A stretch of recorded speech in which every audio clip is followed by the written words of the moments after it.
अस्सलामुअलैकुम students, class 10 से मुखातिब हूँ बेटे। लास्ट टाइम हम लोगों ने बेटे एक्सरसाइज नंबर 17.5 को डिस्कस कर लिया था, जिसके अंदर हम लोगों ने इक्वलिटी वाले क्वेश्चंस किए थे, रिलेशंस फाइंड आउट करना सीखा था हम लोगों ने। उसमें से एक रोज भी कार्टेशियन प्रोडक्ट निकालना सीखा था, और इसके अलावा हम लोगों ने रेंज और डोमेन की कुछ क्वेश्चंस को अटेम्प्ट किया था लास्ट एक्सरसाइज में। ठीक है, दिस टाइम हम जो है वो 17.4 पे डिस्कशन करेंगे। यकीनन ये एक्सरसाइज पिछली ज़रूर है, लेकिन इसमें से क्वेश्चन आते हैं हमारे पास बोर्ड के एग्जाम में, और वो डे मॉर्गन लॉ से आते हैं। और प्रॉपर्टीज तो खैर एसोसिएटिव और डिस्ट्रीब्यूटिव प्रॉपर्टी तो इतनी नहीं आती, लेकिन डिस्ट्रीब्यूटिव प्रॉपर्टी के आने के चांसेस है। इसके अलावा एक यूनियन इंटरसेक्शन का एक अलग सा और सवाल है, वो भी आता है। तो वो दोनों सवाल आपको बेटा मैं अभी यहाँ पर डे मॉर्गन लॉ के करवाऊंगा, और एसोसिएटिव प्रॉपर्टी डिस्ट्रीब्यूटिव प्रॉपर्टी लिखवा दूंगा। जब आपको ये निकालना आ जाएगा बेटा यूनियन इंटरसेक्शन क्या चीज़ है, तो फिर आप बाकी काम खुद ब खुद आराम से कर लेंगे। अच्छा, day Morgan law most important है, क्योंकि एक्सरसाइज 17.5 का सवाल है वो हमारे पास 17.4, जिससे मतलब जैसे 17.4 से डे मॉर्गन लॉ आ सकते हैं, 17.5 से वो वाले सवाल, दोनों में से कोई एक सवाल आएगा। ठीक है, बोर्ड के पहला क्वेश्चन। इसको करने से पहले मैं आपको बताता चलूँ कि आपको इस डिमॉर्गन्स लॉ के लिए एग्जाम में जो सवाल दिया होगा कुछ इस तरह दिया होगा, और दिया होगा verify De Morgan's law when u is equal to this set. मैंने u का सेट, यूनिवर्सल सेट आपको दिया होगा, a का सेट भी दिया होगा, b का सेट भी दिया होगा। ठीक है, इस तरह सेट देकर आपसे बोलेगा आपने डिमॉर्गन लॉ को क्या करना है, वेरीफाई करना है। तो वेरीफाई कैसे करेंगे, ये दो स्टेटमेंट, या तो ये वाला या ये वाला, दोनों में से कोई एक। अगर तो वो स्टेटमेंट खुद देता है इन दोनों में से कोई एक, तो फिर उसी को प्रूव करना है।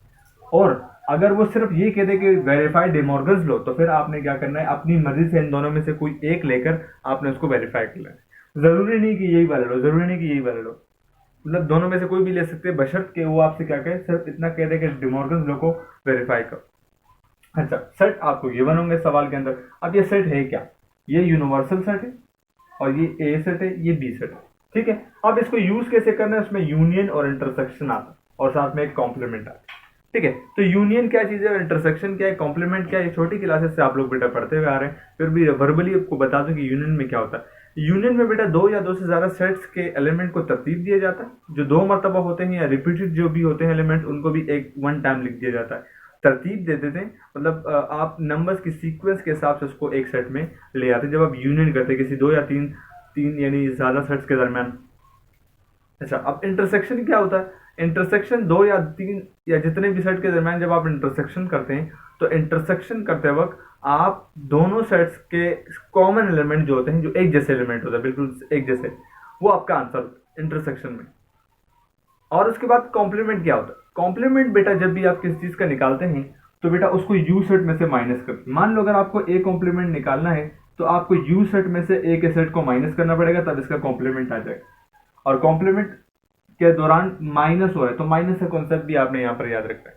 माइनस के अंदर क्या होता है, या मैं वर्बली बता दूं बेटा, साथ साथ लिख देता हूँ कि यूनियन के अंदर क्या होता है, वो हम एलिमेंट को जो है एक साथ कर देते हैं, दो या दो से ज्यादा सेट्स को जो है हम क्या कर देते हैं, एक साथ कर देते हैं। ठीक है, सो हम इसमें कह सकते हैं यू कंबाइन कर देते हैं। ठीक है ना, और जब इंटरसेक्शन की बात होती है, तो इंटरसेक्शन में हम क्या करते हैं, कॉमन एलिमेंट लेते हैं। ठीक है, कॉमन एलिमेंट वो हम ले लेते हैं उसके अंदर।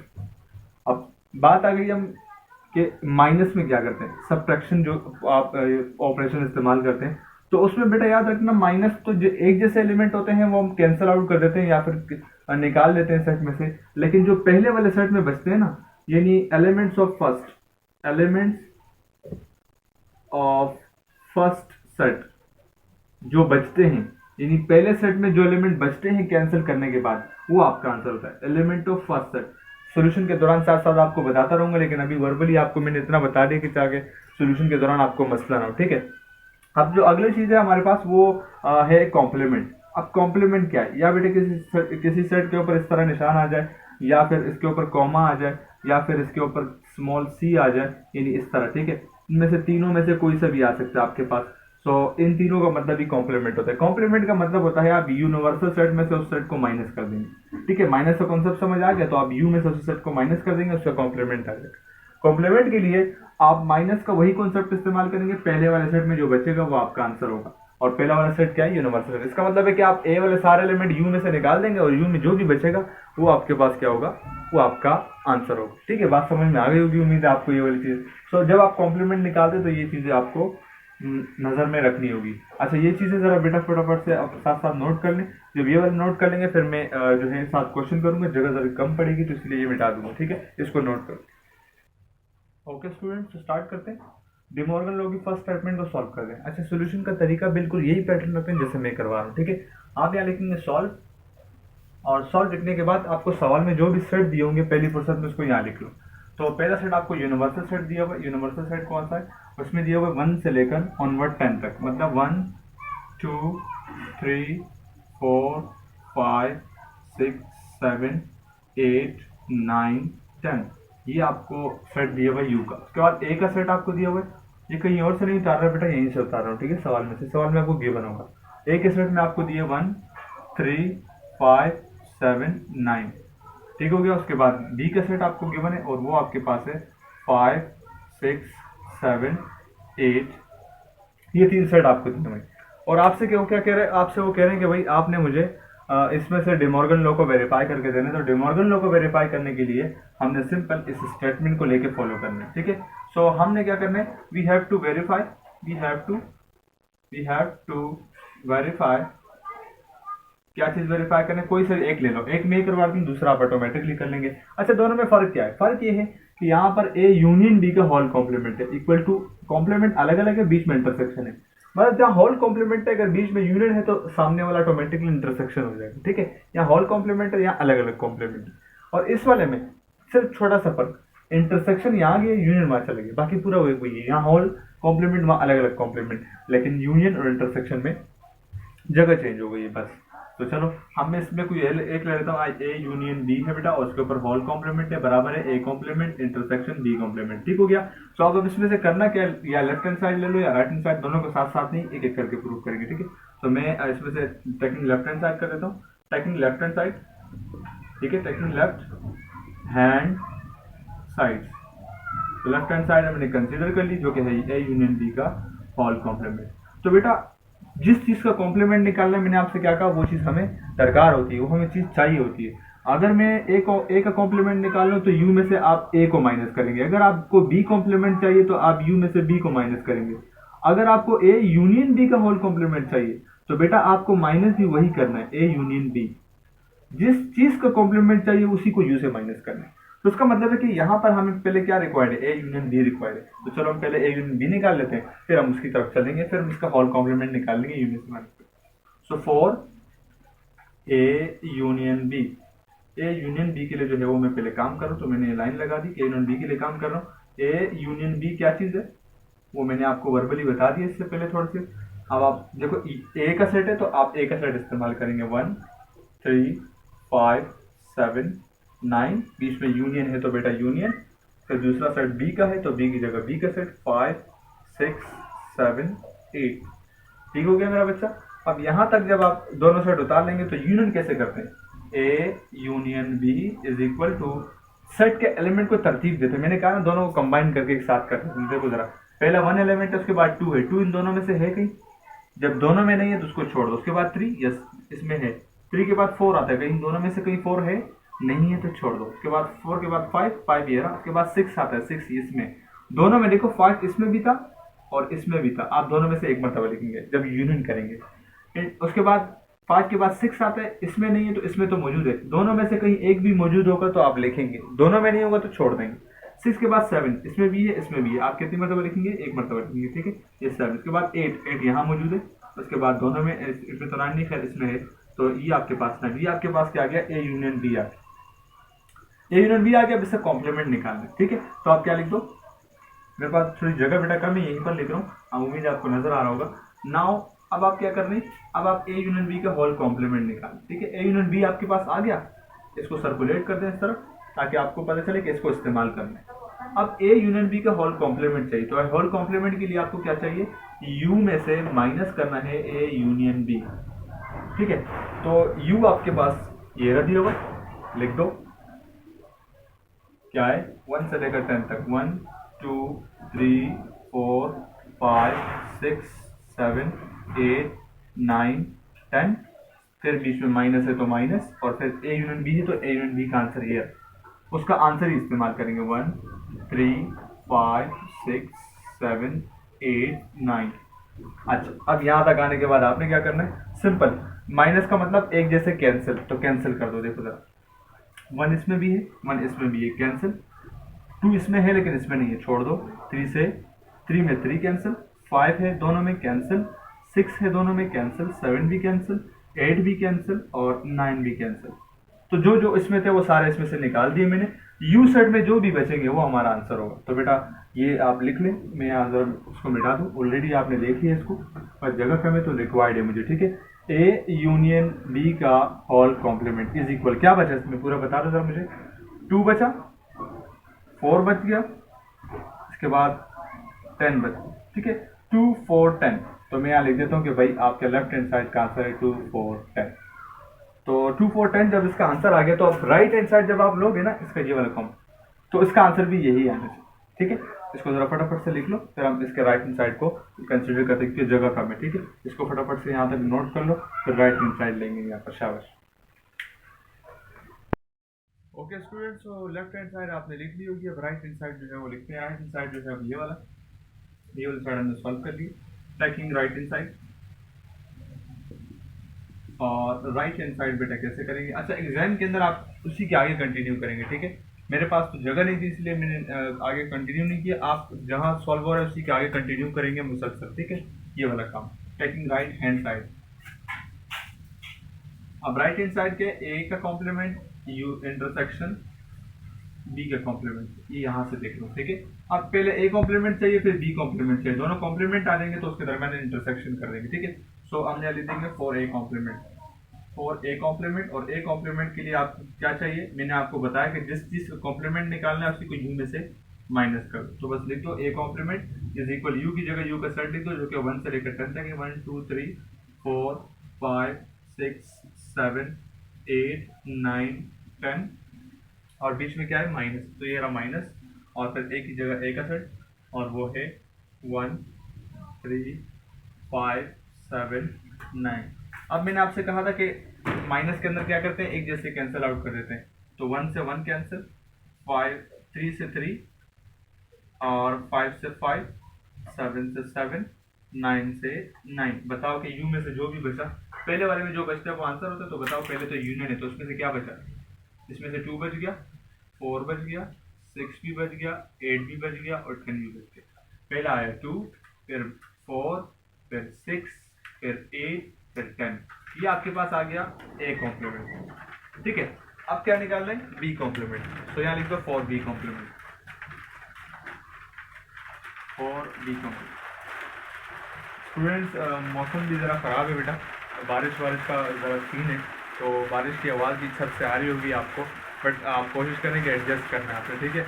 क्योंकि टाइम नहीं है हमारे पास, और ये जो टाइम मिलता है थोड़ा बहुत उसमें एडजस्ट करना पड़ता है मुझे। लाइटिंग सिस्टम तो अब मैंने प्रॉपर कर दिया अल्हम्दुलिल्लाह, थोड़ा सा आपको बेहतर नज़र आ रहा होगा, लेकिन जब आवाज़ वगैरह का जो सिस्टम होता है वो मेरे अख्तियार में नहीं होता, असल में प्रॉपर सिस्टम नहीं है।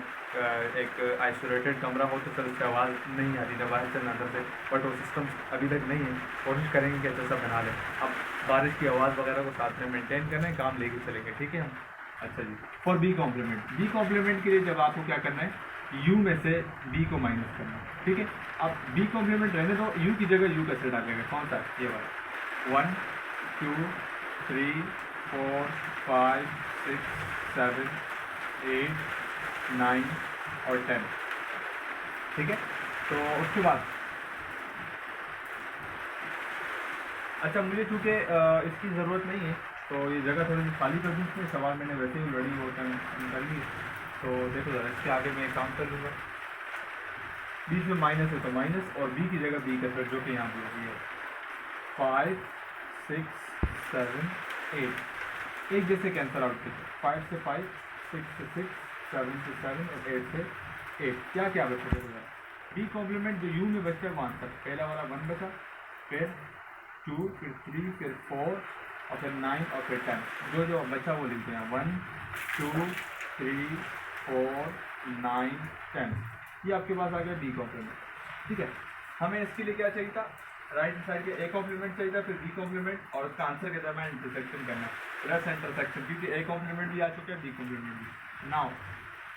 नाउ क्या करने वाले हैं हम, A complement intersection B complement करने वाले इज इक्वल, ए कॉम्प्लीमेंट की जगह ए कॉम्प्लीमेंट का आंसर 2 4 6 8 10, बीच में इंटरसेक्शन है तो इंटरसेक्शन, और बी कॉम्प्लीमेंट की जगह बी कॉम्प्लीमेंट का आंसर 1 2 3 4 9 10। इंटरसेक्शन का जैसे मैंने आपको बताया बेटा कि हमारे पास जो सेम होते हैं वही आंसर होता है, ठीक है। तो सेम देखो जरा कौन से 2 इसमें है, 2 इसमें भी है, 1 इसमें है लेकिन इसमें नहीं है तो छोड़ दो, 4 इसमें है, 4 इसमें भी है, 3 इसमें है लेकिन इसमें नहीं है, 6 इसमें है लेकिन इसमें नहीं है तो छोड़ दो। इसके अलावा 8 यहाँ है वहाँ नहीं है, 9 यहाँ पर है लेकिन यहाँ नहीं है, तो उसका मतलब 10 वो वाहिद है जो अब यहाँ से है। तो क्या बचा, A complement intersection B complement is equal to बचा 2 4 और 10। तो बेटा लेफ्ट हैंड साइड का आंसर भी हमारा यही आया था।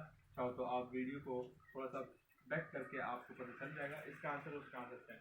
जब आप ये वाला कर लेंगे बेटा, जगह कम इधर बेटा एडजस्ट करना पड़ेगा, आंखें में लिख देना हैंड प्रूफ, और प्रूफ क्या करना है कि ए यूनियन बी का होल कॉम्प्लीमेंट जो है वो बराबर आ गया A complement intersection B complement, ठीक है। तो final this is your answer. आप लोग बेटा इसके बाद नेक्स्ट क्वेश्चन पे चलते हैं। वेल स्टूडेंट, तो डे मॉर्गन लॉ का बेटा एक स्टेटमेंट आपको मैंने करवा दिया है, वो ये वाला स्टेटमेंट है बेटा, ऊपर वाला ये स्टेटमेंट आपको मैंने करवा दिया है। और ये दूसरा वाला स्टेटमेंट है बेटा ए इंटरसेक्शन बी का होल कॉम्प्लीमेंट और A complement union B complement, दोनों में फर्क आपको बता दिया कि वहाँ पहले यूनियन का होल कॉम्प्लीमेंट है या इंटरसेक्शन का होल कॉम्प्लीमेंट। तो मतलब आप पहले ए इंटरसेक्शन बी मालूम करेंगे फिर उसका होल कॉम्प्लीमेंट मालूम करेंगे, ठीक है। फिर यहाँ ए कॉम्प्लीमेंट अलग उसी तरह और बी कॉम्प्लीमेंट बिल्कुल उसी तरह, हमने वहाँ इंटरसेक्शन किया था, आप क्या करेंगे आप यूनियन करेंगे, और इस तरह इन दोनों के आंसर सेम आएंगे, ठीक है। अच्छा ये तो है प्रॉपर्टी, क्योंकि है तो एक ही लेकिन आंसर इन दोनों के डिफरेंट आते हैं, इन दोनों के इसके लिहाज से दोनों के सेम आते हैं और इसके लिहाज से दोनों के सेम आते हैं, ठीक है। तो ऊपर वाला मैंने करवा दिया, नीचे वाला आप कर लेंगे बेटा।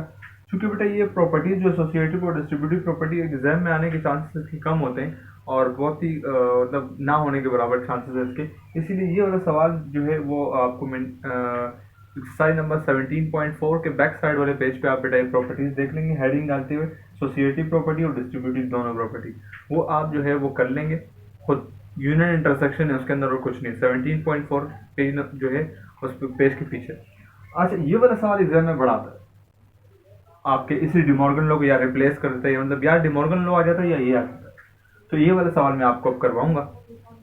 इससे पहले जो है वो पिछले वाले क्वेश्चन में बेटा चूँकि बारिश का सिलसिला था, थोड़ा सा आवाज़ वगैरह ज़्यादा थी तो मैंने थोड़ा सा इंतज़ार किया, बारिश वगैरह थोड़ी सी कम हो गई है, बारिश नहीं है, मौसम थोड़ा सा सुकून है और शाम का टाइम है तो आवाज़ें वगैरह भी थोड़ी कम होती है, इसीलिए कंटिन्यू करेंगे, ठीक है।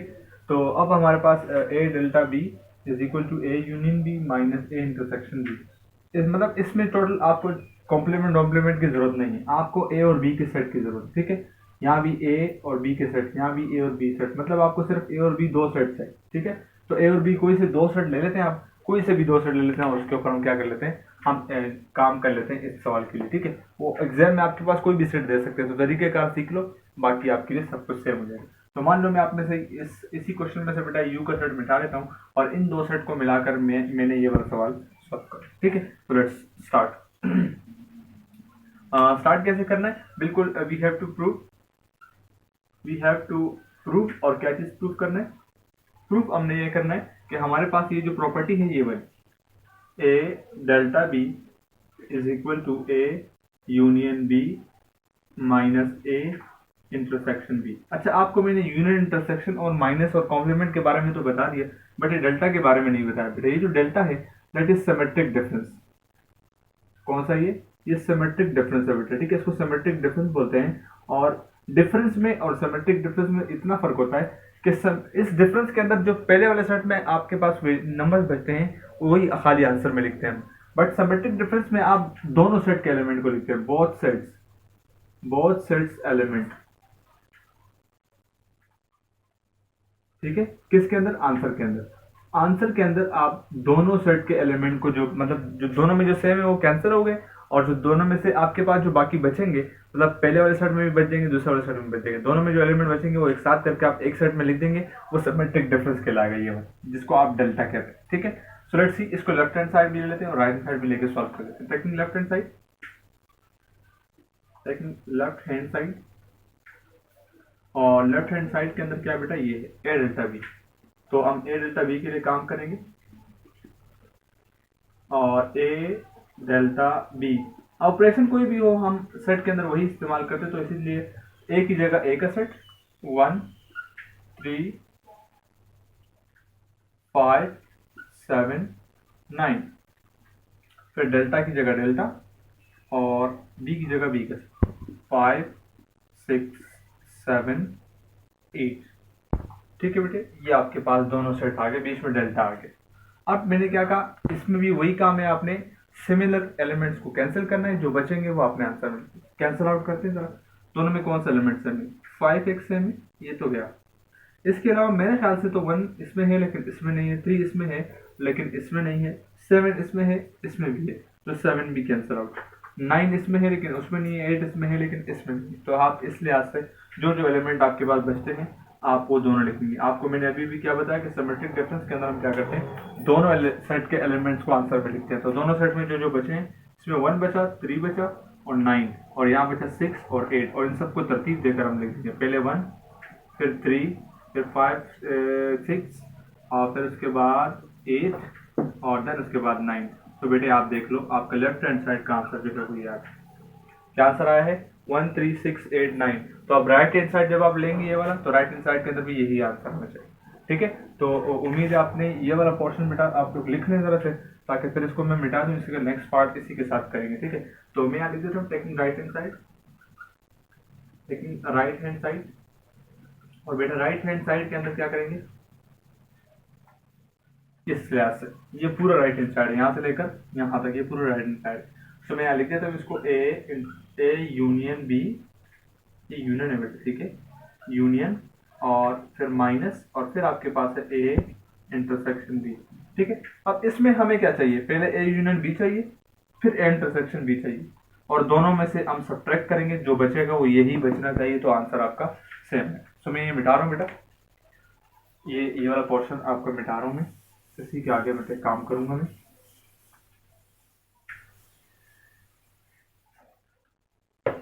सो देखें जरा, पहले ए यूनियन बी चाहिए, तो मैं क्या कर रहा हूँ, for A union B, for A union B. तो ए यूनियन बी के लिए जब काम करूंगा इन्हीं दो सेट का इस्तेमाल करूंगा। ठीक है, A union B is equal, A की जगह ए का सेट जो कि है 1 3 5 7 9, और फिर बीच में क्या है, यूनियन है, यूनियन जो ऑपरेशन यहाँ होगा वही बीच में इस्तेमाल करेंगे, और फिर बी की जगह बी का सेट जो कि 5 6 7 और 8। ठीक हो गया। अब यूनियन में क्या करते हैं, वंस अगेन तरतीब देते हैं, दोनों सेट के एलिमेंट को तरतीब से लिख देते हैं। ठीक है, तो लिख देते हैं इसको, A union B is equal to, पहले 1 आता है, उसके बाद 2 2 दोनों में नहीं है, छोड़ दो, उसके बाद 3, उसके बाद 4 दोनों में नहीं है, छोड़ दो, उसके बाद 5 इसमें भी है इसमें भी है एक मरतबा, फिर 6 इसमें है, फिर 7 दोनों में है एक मरतबा, 8 इसमें नहीं है लेकिन इसमें है, तो आप 8 के बाद ये 9, और बेटा आप देख लो दोनों सेट के एलिमेंट को मैंने तरतीब देकर लिख दिया, ए यूनियन बी आ गया। ठीक है, राइट हैंड साइड की पहली रिक्वायरमेंट क्या थी, ए यूनियन बी आ गई। अब इसके राइट हैंड साइड की दूसरी रिक्वायरमेंट है ए इंटरसेक्शन बी, निकाल लेते हैं, for A intersection B, for A intersection B. और ए इंटरसेक्शन बी के लिए कैसे करेंगे, बिल्कुल ऐसे ही, ए की जगह ए का सेट 1 3 5 7 9। बेटा बार बार यहाँ देखने की जरूरत नहीं, यही सेट आप इस्तेमाल करें, इसलिए यही से उतारना। ठीक है, बस यूनियन जो ये ध्यान देने के, या यूनियन था, यहाँ क्या इंटरसेक्शन, तो ऑपरेशन चेंज कर देना। अब बी की जगह बी का सेट जो कि 5 6 7 और 8 है, और अब आप देख लो इंटरसेक्शन के अंदर सेम एलिमेंट आंसर होते हैं। सेम कौन से इसके अंदर, एक तो 5 है और दूसरा 7, तो उसका मतलब है कि सिर्फ 5 और 7 ही वाहिद एलिमेंट है जो आपके आंसर में है। तो लिख देते हैं A intersection B is equal to 5 और जस्ट 7। ठीक हो गया मेरा बच्चा, ये आपके पास आ गया A intersection, A union B भी आ गया, इंटरसेक्शन बी भी आ गया। अब क्या करना है, ए यूनियन बी में से माइनस करना है किसको, ए इंटरसेक्शन बी को। कर देते हैं, now A union B subtract A intersection B, यानी A intersection B is subtracted from A union B is equal, A union B की जगह ए यूनियन बी का आंसर आ जाएगा जो कि ये रहा 1 3 5 6 7 8 9, फिर बेटा बीच में माइनस है तो माइनस, और ए इंटरसेक्शन बी की जगह ए इंटरसेक्शन बी का आंसर जो कि 5 7। देखो बेटा सब्ट्रैक्शन के दौरान मैंने आपसे फिर से कह रहा हूँ, बार बार पहले भी कह दिया कि हम दोनों सेट में से जो एक जैसे होते हैं वो कैंसिल, और जो पहले वाले सेट में बचते हैं वो आंसर माइनस के अंदर, ये रहा माइनस। तो देखो जरा 5 से 5 कैंसिल, 7 से 7 कैंसिल, और देखो इस पहले वाले सेट के अंदर जो बचा है वो हमारा आंसर होगा। तो बताओ जरा क्या बचा, 1 3 6 8 और 9। ये क्या है, A union B subtract A intersection B. अच्छा ये एन नहीं है, सब्ट्रैक्शन का इंटरसेक्शन का निशान है, ठीक है।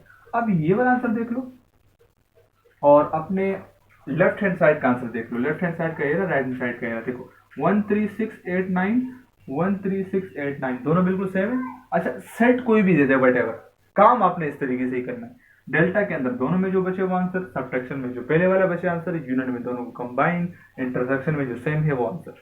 इस तरतीब से आप लेके चलेंगे, उम्मीद है आप गलती नहीं करेंगे इस सवाल के अंदर। तो आप देखो दोनों आंसर सेम आ गए, आपने हैंड में लिख देना हैंड्स प्रूव्ड। और क्या चीज प्रूव किया आपने, आपने प्रूव किया कि ए डेल्टा बी बराबर होता है ए यूनियन बी और माइनस ए इंटरसेक्शन बी के बराबर होता है, ठीक है। तो ये आपका बेटा फाइनल आंसर है, इसको उतार लो बेटा। ये 3 सवाल मोस्ट इंपॉर्टेंट है आपके 6 में से 17.4 में से। तो इन तीनों सवाल को आप मोस्टली जबरदस्त किस्म की प्रैक्टिस कर लेंगे इसकी। तो इंटरसेक्शन जो आपका कॉम्प्लीमेंट का यानी जो डिमॉर्गन लॉ का दूसरा पोर्शन है वो आपको मैंने होमवर्क दी है, अच्छी तरीके से उसको कर लेंगे बेटा। 17.4 में से बस ये 3 ही सवाल, मतलब 2 डिमॉर्गन लॉ के स्टेटमेंट और एक ये वाला सवाल करना है। प्रॉपर्टीज एसोसिएटिव और डिस्ट्रीब्यूटिव कर ली, उसके लिए मैंने आपको 17.4 का पेज बता देगा, उसके बैक साइड पे चले जाए और वहां से वो सवाल आप कर लें, ठीक है बेटा। उम्मीद है आपको ये सवाल अच्छी तरीके से समझ में आ गए होंगे। प्रैक्टिस करेंगे इसके, पहला क्वेश्चन आपका पूरा हो जाएगा। हम नेक्स्ट चैप्टर पे इंशाल्लाह नेक्स्ट टाइम जाएंगे। टाइम चूंकि कम है हमारे पास, जरा कोशिश करेंगे स्पीड से लेके जाने की। उससे पहले बेटा एक छोटी सी रिक्वेस्ट है आपसे, क्योंकि हमारा चैनल नया है तो आपसे सपोर्ट की गुजारिश हर मरतबा हर वीडियो में हम नहीं कर सकते, अजीब लगता है बेटा, क्योंकि हम आपके फ़ायदे के लिए कर रहे हैं। हम आपके लिए रातों को और दिन में टाइम निकाल कर, इम्पोर्टेंट टाइम निकाल कर आपको दे रहे हैं। तो बेटा आपका भी फ़र्ज़ बनता है कि आप हमें सपोर्ट करें। और इम्पॉर्टेंट बात यह है कि बेटा आप में से कुछ स्टूडेंट ऐसे होते हैं जो लेक्चर को पूरा नहीं देखते हैं, फिर बाद में उनको क्वेश्चन भी सही तरीके से समझ नहीं आता। तो रिक्वेस्ट ये है कि आप लेक्चर को बिल्कुल इत्मीनान से ए टू जेड देखा करें पूरा पूरा। उसके मैंने आपसे लास्ट टाइम भी कहा था, फिर से कह रहा हूँ कि मैं बीचों बीच इंपॉर्टेंट बातें कर रहा होता हूँ बेटा, आपको समझा रहा होता हूँ ये ऑपरेशन इस तरह होता है, ये ऑपरेशन इस तरह होता है। तो उस ऑपरेशन के दौरान बीचों बीच अच्छी खासी हमारी इंपॉर्टेंट बातें होती हैं। तो आप काइंडली लेक्चर को पूरा देखा करें। जब आप पूरा देखेंगे तो एक तो इसमें सबसे बड़ा फायदा आपका होगा कि आपको कॉन्सेप्ट क्लियर होगा, और दूसरा बड़ा फायदा जो है वो आपके पास ये होगा कि हमें हमारे चैनल को ग्रोथ मिलेगा बेटा, और आपको भी इससे ज़्यादा फायदा होगा, ठीक है। हम इंशाल्लाह कोशिश करेंगे एक रिदम से आपके लिए कोर्स को कंटिन्यू करें। यहाँ तक चैप्टर 1 में से ये सवाल कर लीजिएगा बेटा, बाकी हम नेक्स्ट टाइम नया चैप्टर स्टार्ट करेंगे। और रिक्वेस्ट आपसे चूँकि कर दी है, लिहाजा मिलते हैं इंशाल्लाह नेक्स्ट वीडियो में। तब तक के लिए मुझे इजाज़त दीजिए।